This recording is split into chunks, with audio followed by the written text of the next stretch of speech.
যে এ দেহ নিত্য শাশ্বত নয়। তার জন্য দেখুন 24 ঘন্টা সেবা করে যাচ্ছি আমরা, হচ্ছে না? একের পর এক সেবা। যদি কারো তাও না থাকে, এগুলো করার পরেও দেখবেন স্ত্রী, বাচ্চা বা মাতাজিরা, স্বামী, শ্বশুর শাশুড়ি, এরকম নানা রকম সেবা। কিন্তু একবারও ভেবে দেখছে না এই ভবসাগর যে তোমাকে পার করবে, তার জন্য কিন্তু একবার কেউ চিন্তা করছে না। তার সেবা কিন্তু কেউ করছে না। 24 ঘন্টা একটার পর একটা ঘুমোতে হচ্ছে। কার জন্য? যদি না ঘুমান, শরীর খারাপ হয়ে যাবে। শরীরের জন্য সবকিছু হচ্ছে, কিন্তু শরীরের ভিতরে, দেহের ভিতরে যে দেহি আছে, যে আত্মা, তার জন্য কিন্তু কোনো সময় নেই। লক্ষ্য করে দেখবেন, একটা দিন জন্মাষ্টমী, কি দরকার? আবার সবচেয়ে বড় জিনিস, ভগবান অহতকে কৃপা করেছেন। আজ সারাদিন বৃষ্টি, বাইরের কোনো কাজ নেই। যার যত কাজ থাকুক না কেন, সে বন্ধ, সব বাহানাও দিতে পারবে। অফিস আদালত সব বন্ধ, বাহানাও দিতে পারবে যে আজকে আমি বৃষ্টি বেড়াতে পারছি। তথাপি আমরা শ্রবণ কীর্তন করার জন্য সময় নেই। 2-1 ঘন্টা না। দুর্লভদের বহু কথা ছিল, 10টা থেকে উনি ক্লাস দেন বলছিলেন, এরকম সারাদিন ক্লাসে চলবে বলেছিলেন। তাই হোক, আমাদের দুর্ভাগ্য, আমরা শ্রবণ করতে পারি না। তো এই দেহ, কি বলছিলাম, অজ নিত্য শাশ্বত নয় এই দেহ। তাহলে দেহের যে দেহি, সে হচ্ছে অনিত্য শাশ্বত। না অন্যতে অন্য মানে সেই শরীরের থেকে যে পৃথক যে আত্মা, তার জন্য কিছু করতে হবে। তাই পরীক্ষিত মহারাজ তিনি যখন অভিযুক্ত হলেন, কার দ্বারা? সমীর ঋষির পুত্র সিংহী ঋষি দ্বারা।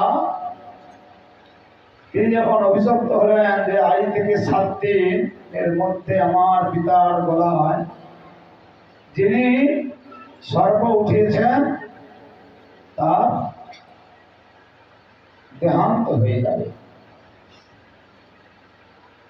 তখন পরীক্ষিত মহারাজ এ বার্তা যখন পেলেন সিংহী ঋষির দ্বারা,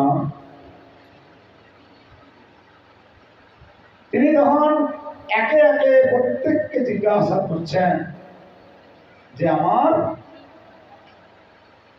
কি করা উচিত, কি কর্তব্য। বিমূঢ় আত্মা, আমি কি কর্তব্য, আমি এখন হারিয়ে ফেলেছি, আমার কি করা উচিত, কি কর্তব্য। সকলকে একে একে যারা তত্ত্বজ্ঞান রহিত, তাদের কাছে গিয়ে জিজ্ঞাসা করছেন। কেউ বলছেন দান করুন, বই খাতা পেন, টাকা পয়সা, বস্ত্র, বর্ষাকালে ছাতা, নানা রকম একের পর এক দান করতে থাকুন। তুমি রাজা লোক, অনেক টাকা আছে, দান কর। পরীক্ষিত মহারাজ একজন বুদ্ধিমত্তা সম্পন্ন রাজা, এখনকার মতো খামখেয়ালি মানে মোহাম্মদ বিন তুগলকের মতো নয়। তিনি একজন বৈদিক জ্ঞান সমন্বিত, তত্ত্বজ্ঞান রহিত রাজা ছিলেন। শুধু তাই নয়, তিনি এমনকি তিনি তার নিজের স্বরূপ উপলব্ধি জন্মের পূর্ব থেকেই করেছিলেন। তার স্বরূপ সম্বন্ধে তিনি অবগত ছিলেন। তাই তিনি মাতৃগর্ভে যখন ছিলেন, সেই অবস্থাতে জননী জঠরে ভগবানকে তিনি যে দর্শন করেছিলেন, তিনি পরবর্তীতে এসেও তাকে খোঁজ করছিলেন। আর শুধু তাই নয়, তিনি প্রত্যেককে জিজ্ঞাসা করার পরেও তিনি নিজে সমস্ত উপদেশগুলোকে উপাখ্যান করে দিয়ে তিনি নিজে নিজে সিদ্ধান্ত করলেন যে একমাত্র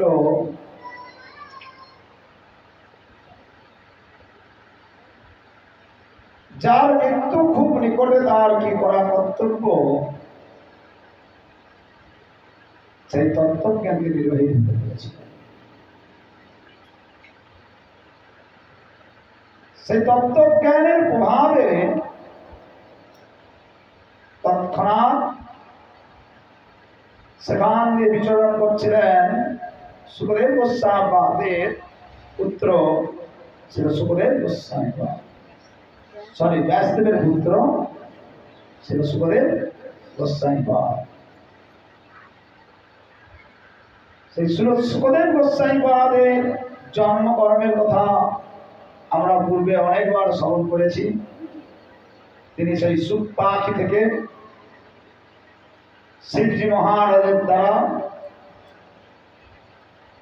তিনি ব্যাসদেবের স্ত্রী গর্ভে আবির্ভূত হয়েছিলেন। ভগবানের সত্যাবেশ অবতার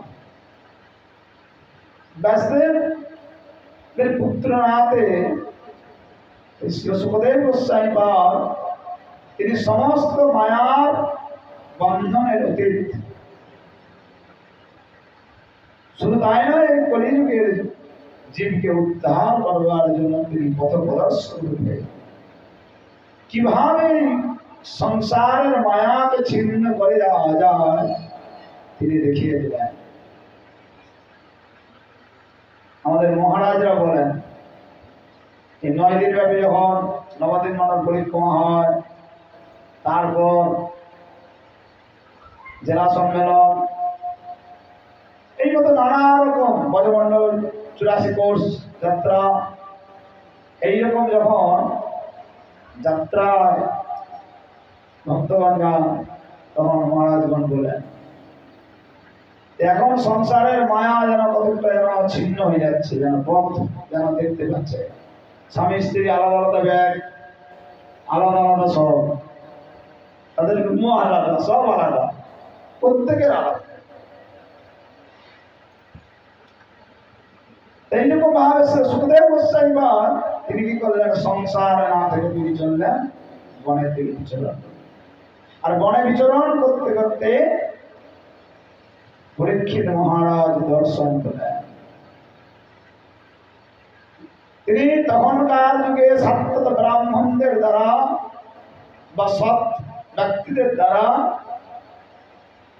তিনি উপদেশ পেলেন যে একমাত্র মেয়মান ব্যক্তির কর্তব্য হচ্ছে সপ্তাহব্যাপী ভাগবতম শ্রবণ করুন। সপ্তাহব্যাপী ভাগবতম শ্রবণ কীর্তন করা উচিত। দান ধ্যান যজ্ঞ অনুষ্ঠান এই সমস্ত সব কিছু হচ্ছে পুণ্য ফল প্রাপ্ত হওয়া যায়। এই পুণ্য ফল কিছুদিনের জন্য থাকতে পারে, সর্বসুখ প্রদান করতে পারে জীবকে, কিন্তু পুণ্য শেষ হয়ে গেলে ক্ষীণে পুণ্য মর্তলোকে বিসর্জিত, আবার তাকে ফিরে এই মর্তলোকে আসতে হবে স্বর্গ থেকে। কিন্তু কিন্তু যদি কেউ এই সপ্তাহব্যাপী ভাগবতম শ্রবণ করেন, তাহলে কি হয় না, গোস্বামী শ্রীধর গোস্বামী তার টিকাতে বিজ্ঞান বিশ্বনাথ টিকাতে লিখলেন, এই ভাগবত সপ্তাহ শ্রবণ করলে পারে পেত বিনাশ, পেত বিনাশ। এমন তো কি পেট জনি যিনি প্রাপ্ত হয়ে গেছে, সেই পেট জনিতে যিনি তিনি পীড়া ভোগ করছেন, সেখান থেকেও তিনি উদ্ধার পেতে পারে। তাহলে মনুষ্য জীবের কথা আর কি বলা যেতে পারে? যে প্রেতাত্মার কোনো দেহ থাকে না, যে বলতে পারে না, সেই ব্যক্তির নাম সংকল্প করে স্মরণ করে যদি সপ্তাহব্যাপী ভাগবতম বাচনম গুরু শ্রবণ কীর্তনের যদি আয়োজন করা হয়, সেই রকম পেট জনি প্রাপ্ত প্রেতাত্মাও তিনি পীড়া বিনাশায়, তিনি পেট জনি থেকে পীড়া দুঃখ কষ্ট থেকে তিনি উদ্ধার করতে পারেন। তাহলে মনুষ্য জীবের কথা আর কি হতে পারে? তাই পরীক্ষিত মহারাজ কি করলেন, যে একমাত্র নিয়মান ব্যক্তির যে কর্তব্য ভাগবত শ্রবণ, তাই তিনি ভাগবত শ্রবণ কীর্তনের আয়োজন করবেন। কাকে দিয়ে করাবেন? তখন তাতে দেখছেন যে এমতো অবস্থায় করি, তারপরে অন্তে এই মতো অবস্থায় কলির প্রারম্ভে এই মতো অবস্থায় উলঙ্গ অবস্থায় যৌবন প্রাপ্ত যুবক বিচরণ করছেন। ইনি সংসার সমস্ত মায়ার ঊর্ধ্বে। এই ভাগবত ডাক্তার মুখে শ্রবণ করলে হবে না, ভাগবত শ্রবণ করতে হয় কার কাছ থেকে সেটাও জানি, ভাগবত মহাত্মাকে সে কোথাও বর্ণনা করছে। খালি লাখো লাখো টাকা নেওয়ার জন্য ভাগবত কিছু কাজে লাগবে না, বিজনেস বুদ্ধি বাড়বে কিন্তু কাজ হবে না। ভাগবত শ্রবণ করতে হবে যিনি সংসারের সমস্ত কর্ম থেকে যিনি ঊর্ধ্বে রয়েছে। বলে কেন? আমরা তো দেখি তো সব মহারাজ বাবাজি তারা তো সব মঠ মন্দিরে যায়, আর আমার ঘরে তো একই, তো সবজি রান্না করছে, রান্না করছে, বাসন ধরছে, এই তো আর কি, খাওয়া দাওয়া করছে আমাদেরই মতো। এরই মধ্যে ফাড়া আছে। যিনি তার জীবনকে সম্পূর্ণরূপে কৃষ্ণ ভাবনামৃতে উৎসর্গ করে দিয়েছেন, সেই রকম নিতনাম ঋষত্তম, সেই রকম ওই ব্যক্তিদের কাছ থেকে শ্রবণ করা। যাত্রার মুখে নয়, যিনি সংসারে সমস্ত মায়া ছিন্ন করে দিয়ে সংসারে মায়ার ঊর্ধ্বে। পরীক্ষিত মহারাজ সুখদেব গোস্বামী বাদকে তিনি ব্যাসাসনে বসিয়ে তার মুখ থেকে ভাগবত শ্রবণ কীর্তন করতে আরম্ভ করলেন।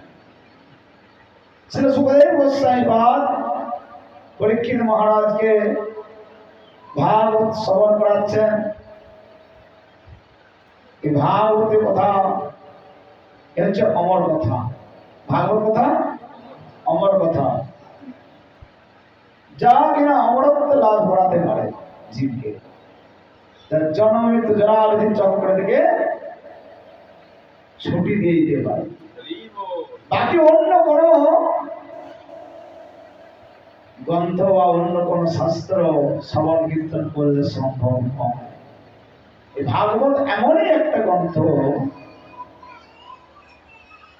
তাই এই গ্রন্থ শ্রবণ কীর্তন করার জন্য স্থান কাল পাত্র। তেল ঢালতে বল মেশিনে, এই আওয়াজটা হচ্ছে তেল নেই বলে। হরে কৃষ্ণ কৃষ্ণ কৃষ্ণ হরে রাম রাম রাম হরে হরে, হরে কৃষ্ণ কৃষ্ণ কৃষ্ণ হরে হরে, হরে রাম রাম রাম হরে হরে। তো পরীক্ষিত মহারাজ শ্রী সুখদেব গোস্বামী পাদের কাছ থেকে শ্রবণ করছেন ভাগবত কথা। ভাগবত শ্রবণ করতে করতে প্রথম দ্বিতীয় স্কন্ধ, তৃতীয় স্কন্ধ, চতুর্থ পঞ্চম ষষ্ঠ স্কন্ধ, অষ্টম, নবম স্কন্ধ অবধি পৌঁছে গেলেন। এই নবম স্কন্ধ অবধি শ্রবণ কীর্তন করার পর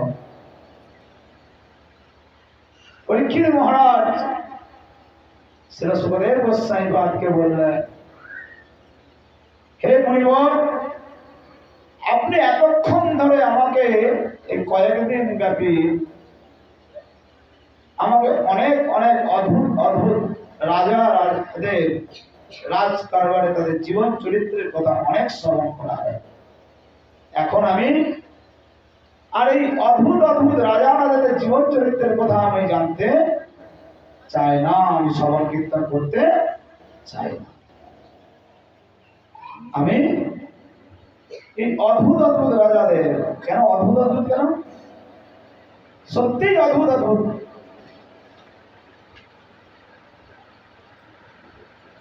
সত্যিই অদ্ভুত। আমাদের এই যে এই বংশ পরিচয়ের কথা যদি আমরা শ্রবণ কীর্তন করি না, আমরা জানতে পারবো অদ্ভুত এক একটা রাজা রাজাদের জীবন চরিত্র অদ্ভুত। একদিন আগে শ্রবণ করাবো।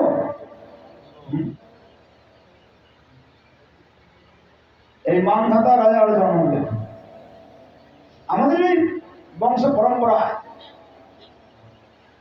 মানধাতা রাজার জন্ম কিভাবে হয়েছে? আজকে দেখবেন সমাজে একটা যোগ্য অনুষ্ঠান করলে পরে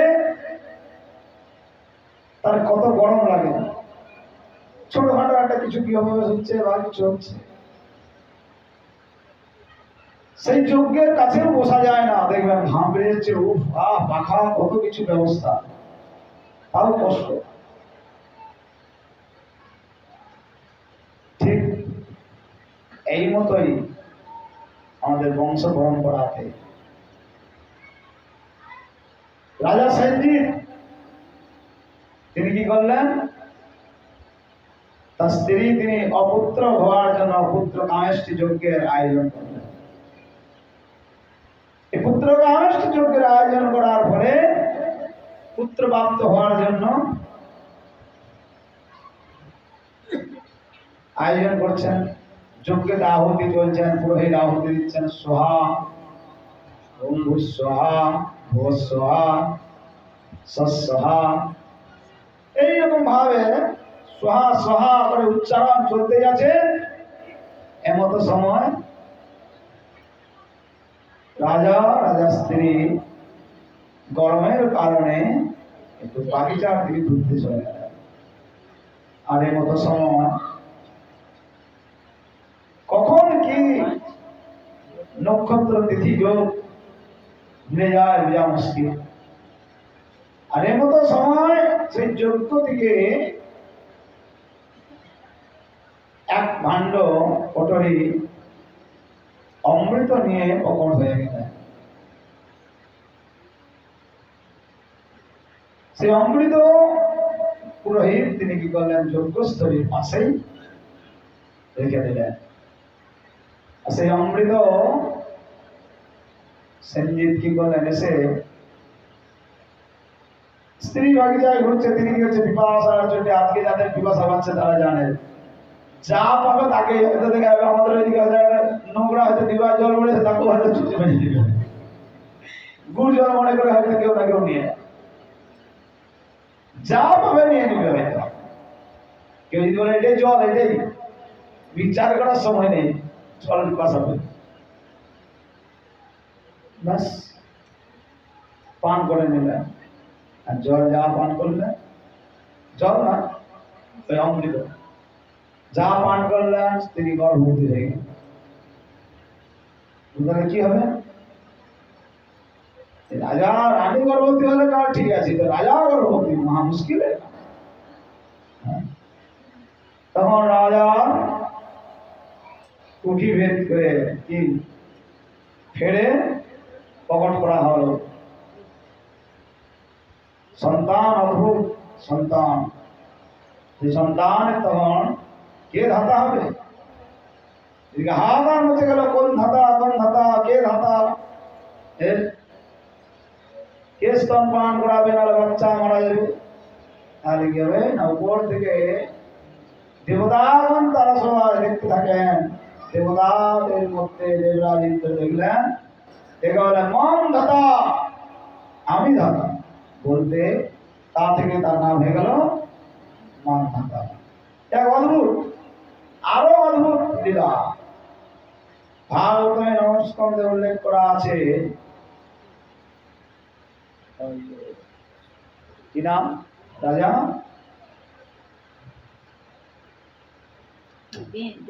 না,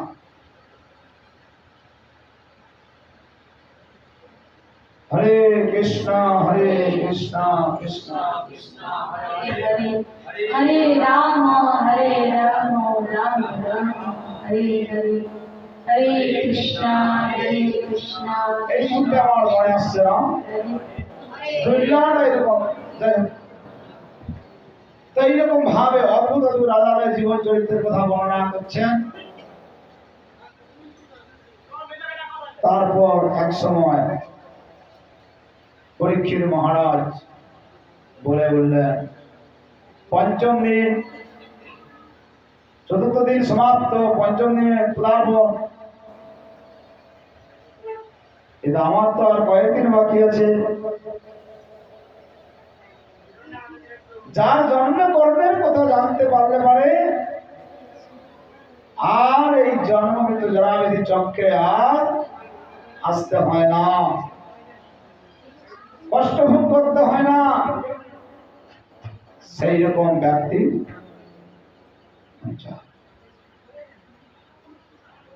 আমি তার জন্মকর্মের কথা স্মরণ করছি। তাই পরীক্ষিত মহারাজ বলে বললেন,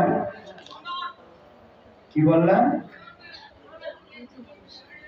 অতীত বংশ বিস্তার ভবতা সমসূর্যয় রাজা চময় বংশানাম চরিতম পরমাদ্ভুতম।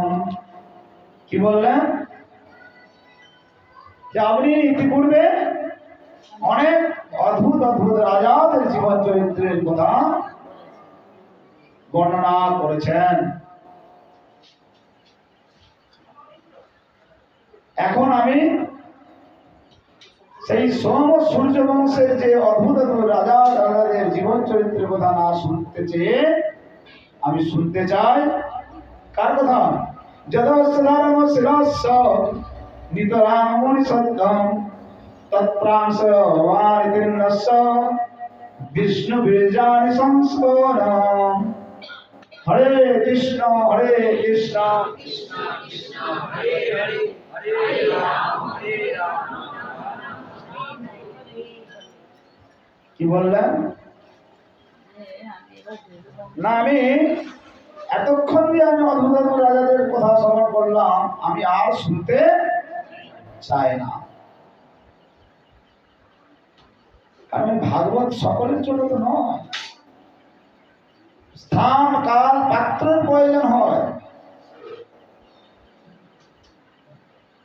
ভাগবত গ্রহণ করার মতো ক্ষমতাও থাকা চাই, স্থান কাল পাত্র। পরীক্ষিত মহারাজ পাত্র, কারণ এই ভাগবতমে সাধারণ কোন জীবের অবগাহন নেই। ভাগবতমে মহান মহান ঋষি মনীষীরা অবগাহন করেন। এটা সকলের জন্য নয়, পেশার জিনিস, সকলের জন্য নয়। যিনি জানতে পারে তার জন্য। কি জানতে পারে? যিনি তার স্বরূপ উপলব্ধি করতে পারছেন তার জন্য। এটা কেমন? যদি লবণ থাকে, লবণ থেকে যদি তার ক্ষার অংশই না থাকে, সেই লবণের কিছু মানায়? মানায় কি? বুঝতে পারছেন না? লবণ আছে, লবণের যদি ক্ষার অংশটা বেরিয়ে চলে গেছে, লবণটা কেমন লাগবে খেতে?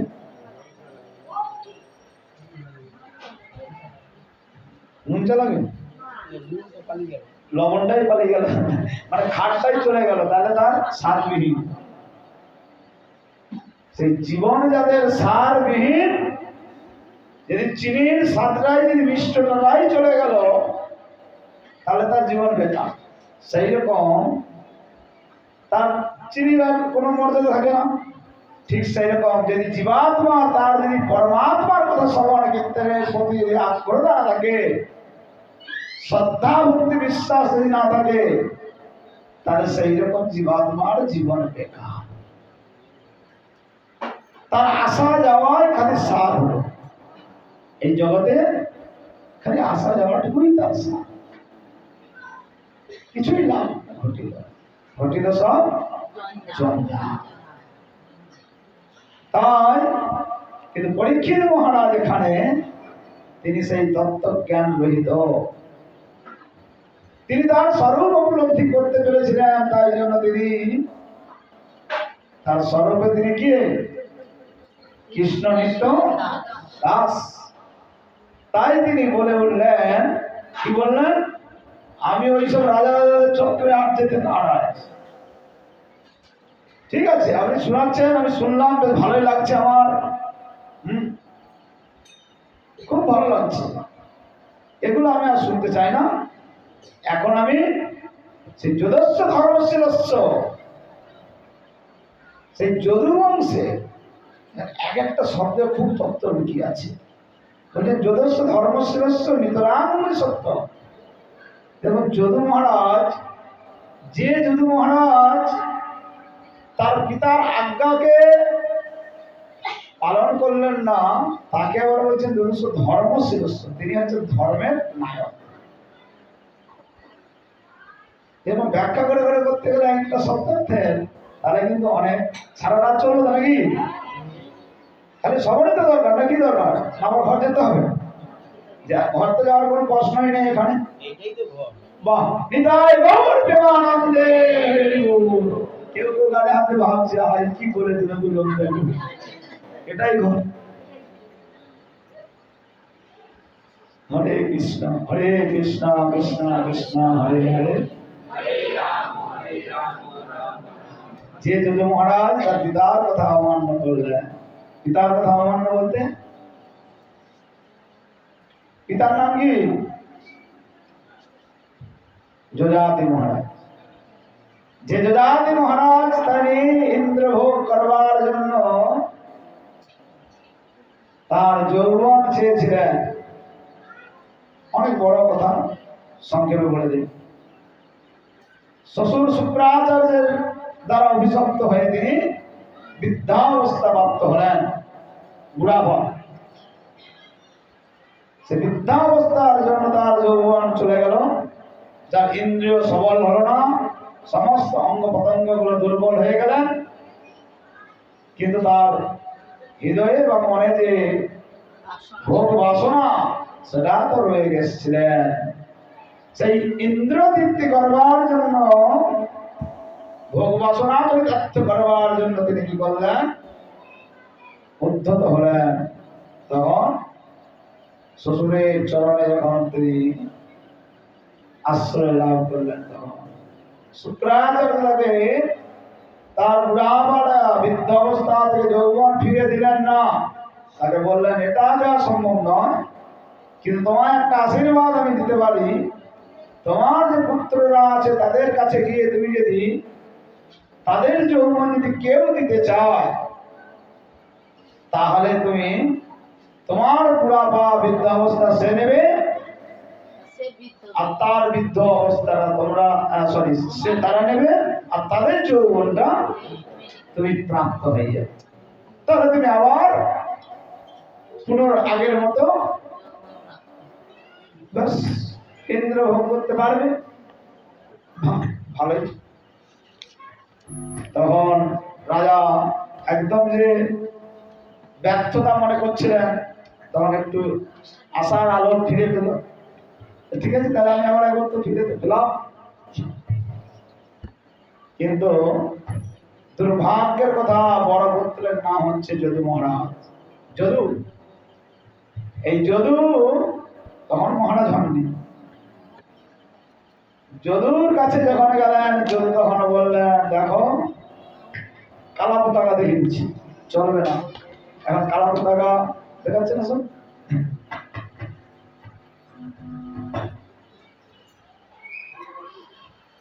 হবে না। আর শাস্ত্রে উল্লেখ আছে আমাদের, পিতামাতার কথাকে কেউ যদি অপগ্রাহ্য করে থাকে নরকবাস হতে হবে। তাহলে এখানে কি হবে? কিন্তু পিতার যদি ধর্ম কথা যদি থাকে, ধর্ম সম্বন্ধ যদি থাকে লুকিয়ে, তাহলে সে কথা পালন করা উচিত। অধর্ম হলে পরে করা যাবে না। তাই পিতার এই কথাকে তিনি অমান্য করে দিলেন। তথাপি সেই যদু মহারাজ তিনি হলেন, বলছেন ধর্মশীলস্ব, যদস্ব ধর্মশীলস্ব সত্যম। আর সেই বংশে যে অবতীর্ণ হলেন কে? তত্রাশ্রবংশাদীর্ণস্য বিষ্ণু বীর্যানি সংসরা। এখানে তো বলে না কৃষ্ণ বীর্যানি সংসস, কি বললেন?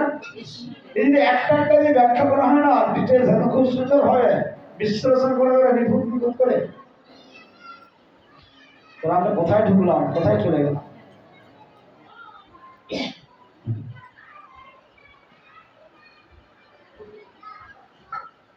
আমাদের যে অদ্ভুত রাজ্যে বংশের পরিচয়, আমরা যে যদু বংশের না, হ্যাঁ, এই বংশের অদ্ভুত পরিচয়।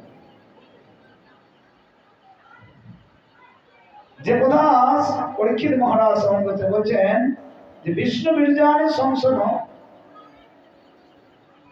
শঙ্খচক্র গদা পদ্ম বিষ্ণু, আর ভগবান কৃষ্ণ দ্বিভুজ শাশ্বত। তাহলে এখানে তো কৃষ্ণের কথা বলছে না, তাহলে এখানে কার কথা বললেন?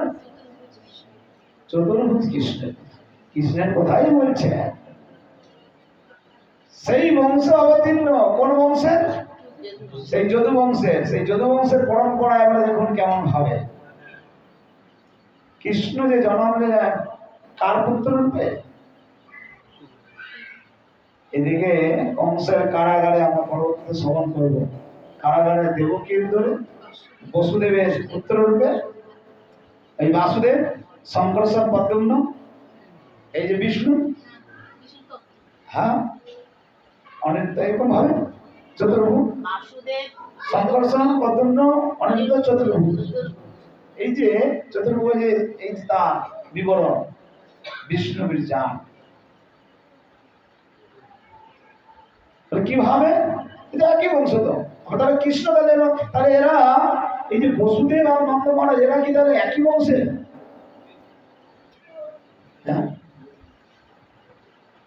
একই বংশ। কিভাবে?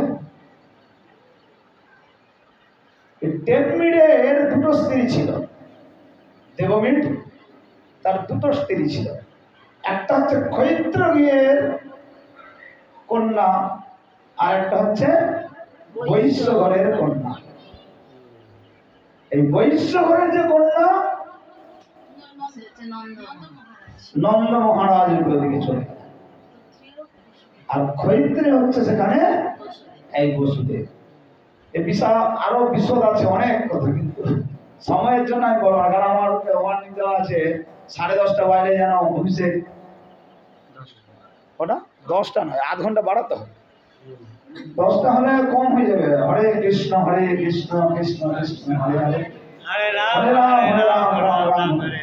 অনেক দিনের আকাঙ্ক্ষা, 1 বছর পরে আবার কৃষ্ণ কথা শ্রবণ কীর্তন হবে কিনা জানি না। কি কে থাকবো কে থাকবে না, তার মধ্যে আমার লাইন আগে আছে, বুঝতে পারছেন? কখন কি গতি হয়ে যাবে বোঝা মুশকিল। অতএব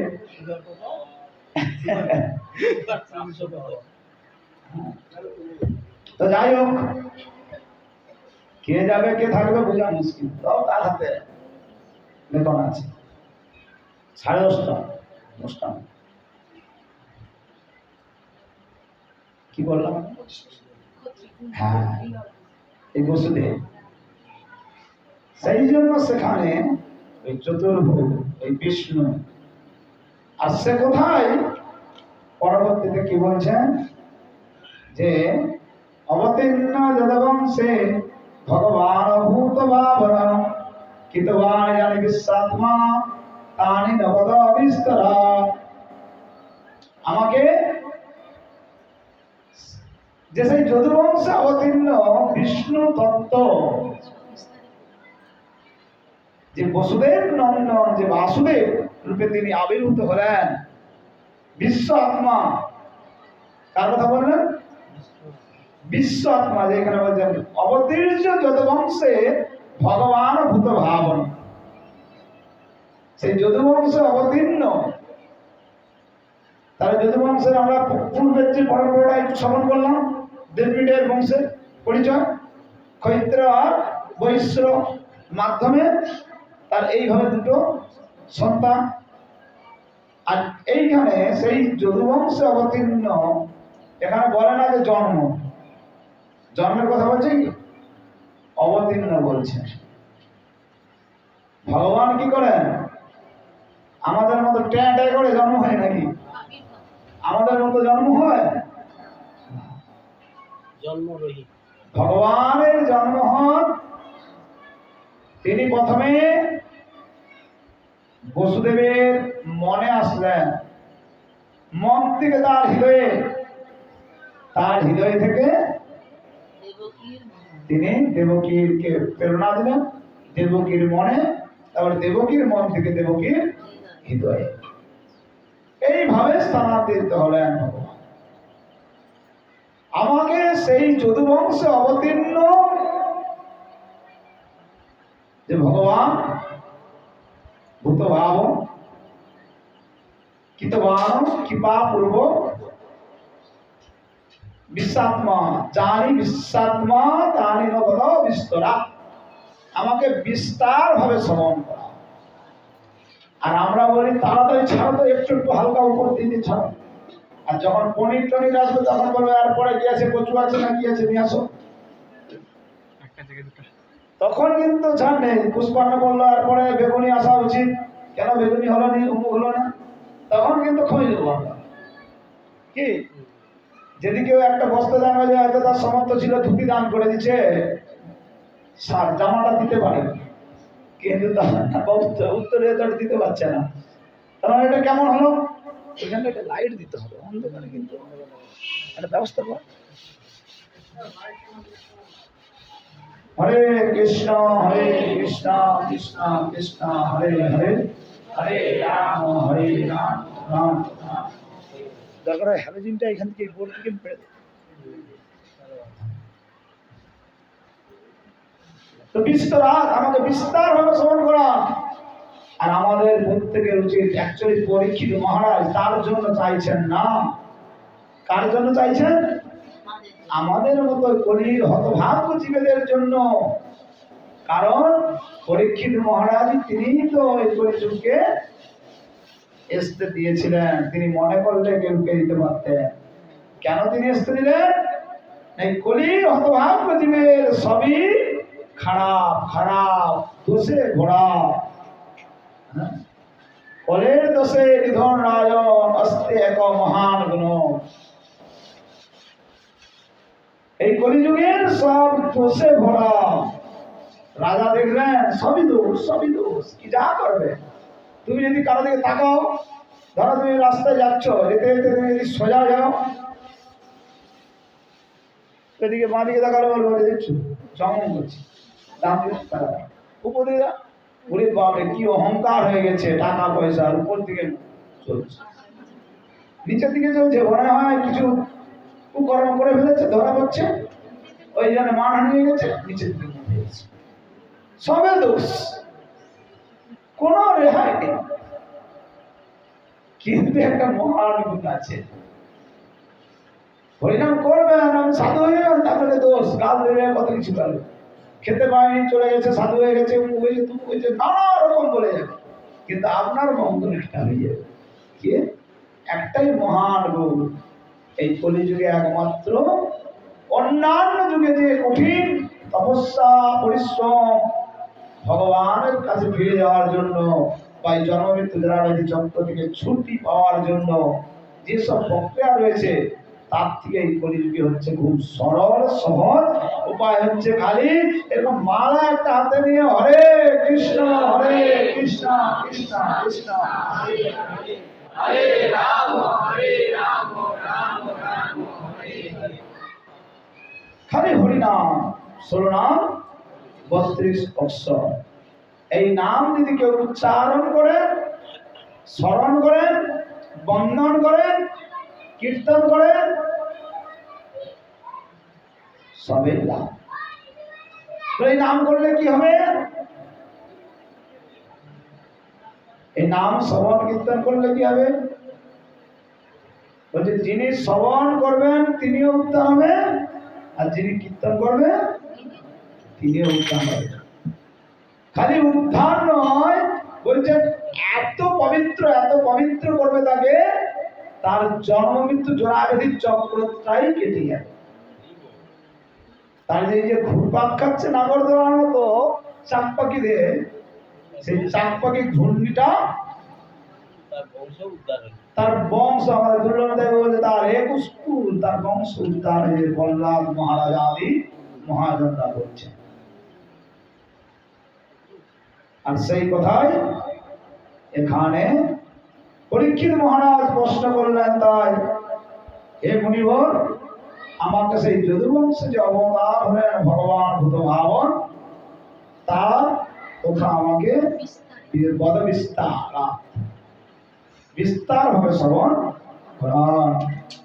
আর সেই কথার উপলক্ষে কি করলেন? শ্রীল সুখদেব গোস্বাই পদ তাই নবম সমাপ্ত করে বিশ্রাম দিয়ে তিনি কি করলেন? দশম স্কন্ধে তিনি 90টি অধ্যায়ের, কয়টা? 90টি অধ্যায়ের মাধ্যমে তিনি ভগবান আবির্ভাব জন্মকর্মের কথা শ্রবণ করালেন। কেন না, এই জন্মকর্মের কথা যদি কেউ জীব যদি শ্রবণ করে নেয়,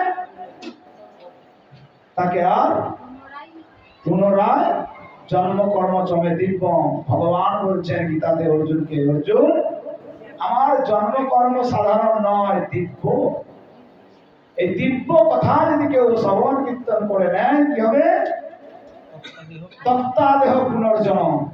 তাকে আর এই দেহরূপী নৌকোতে তাকে আর আসতে হবে, তাকে আর এই দেহেতে, এই দেহ শব্দতে তাকে আর আবদ্ধ থাকতে হবে না।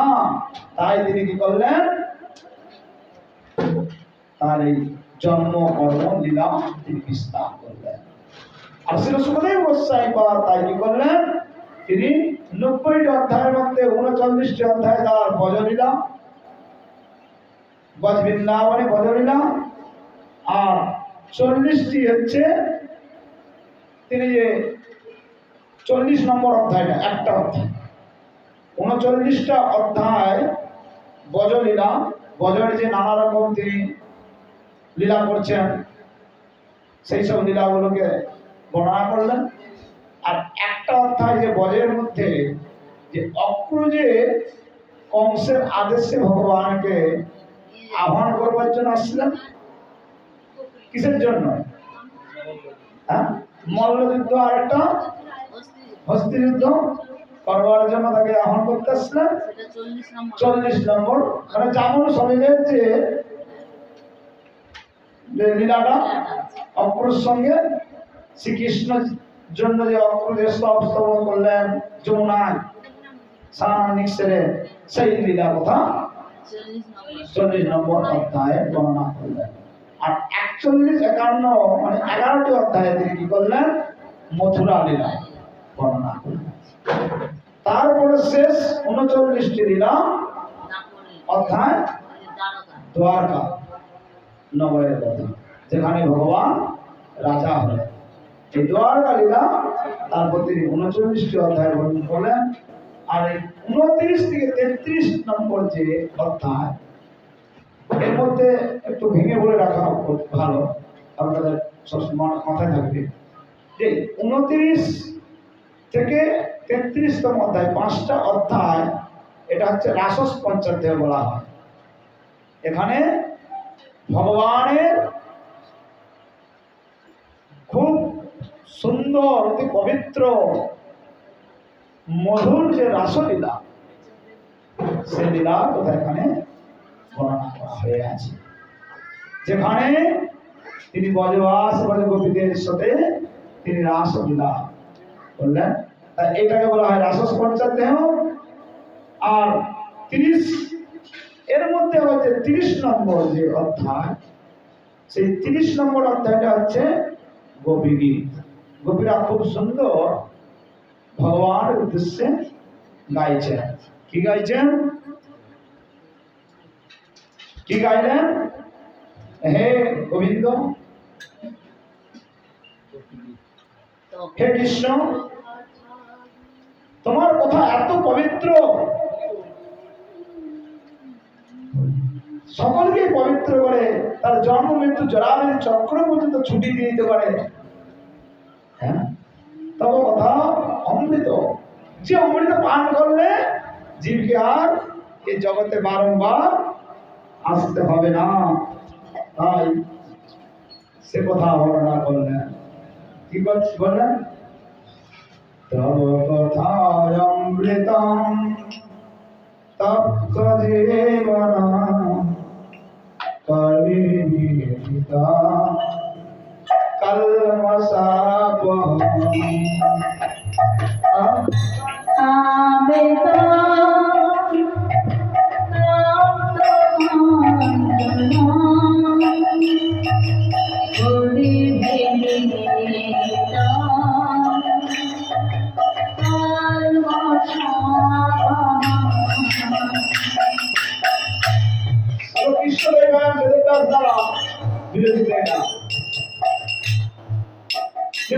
বলছেন তব কথায় অমৃতম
শ্রীমদ ভাবে শ্রী সুখদেব গোস্বামী পাদ 90টি অধ্যায়ে ভগবানের বজলীলা আর অক্র দ্বারা স্তুতি এবং গোপিকাদের দ্বারা তার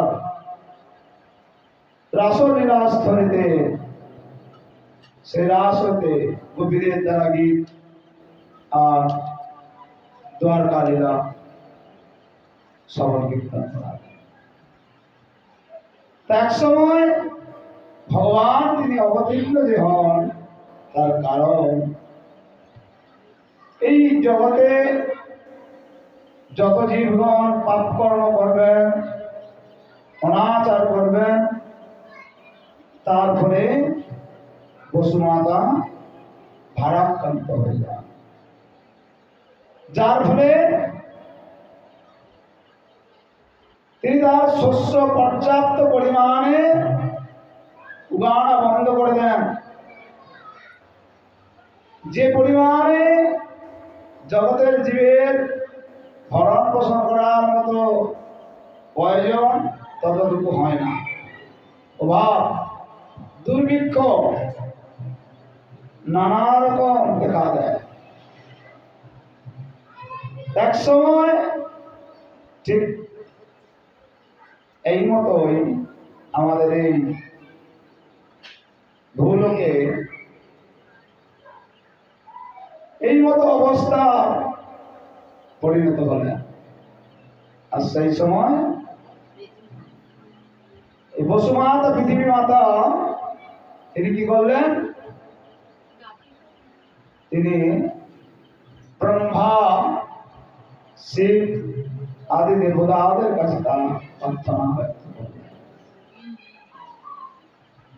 দেবতারা তারা বললেন, দেখো না, আমরা আপনার দুঃখের কথা নিবারণ করতে পারবো না। একমাত্র আপনার যদি দুঃখ নিবারণ করতে পারে একমাত্র ভগবান হতে ভগবান, একমাত্র ভগবান বলেন আপনার মনের দুঃখের কথা নিবারণ। তখন এই বসুমাতা তিনি কি করলেন, গাভীরূপ ধারণ করলেন।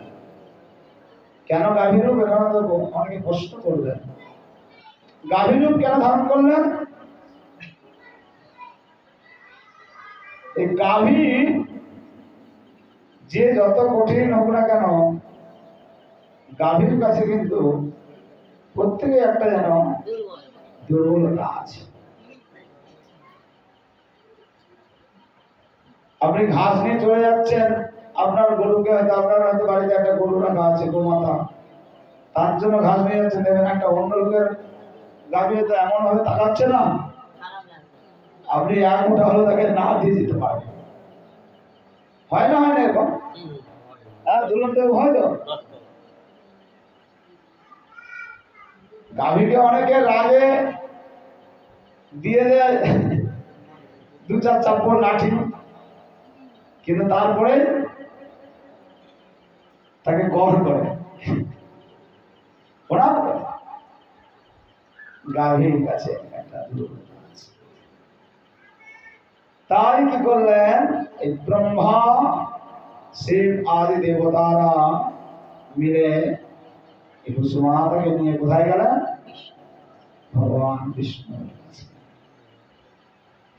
ক্ষীরসাগরে উপস্থিত হলেন। ক্ষীরসাগরের পার থেকে প্রার্থনা করছেন, স্তুতি করছেন। ভগবানের কাছে কিছু পেতে গেলে কি করতে হয়, ভগবানকে পেতে গেলে কি করতে হবে, ভগবানের গুণকীর্তন করতে হবে, স্তুতি করতে হবে। পুরুষোক্ত মন্ত্র, ভূসূক্ত, শ্রীসূক্ত এবং অনেক রয়েছে মন্ত্র, ব্রহ্ম সংহিতা।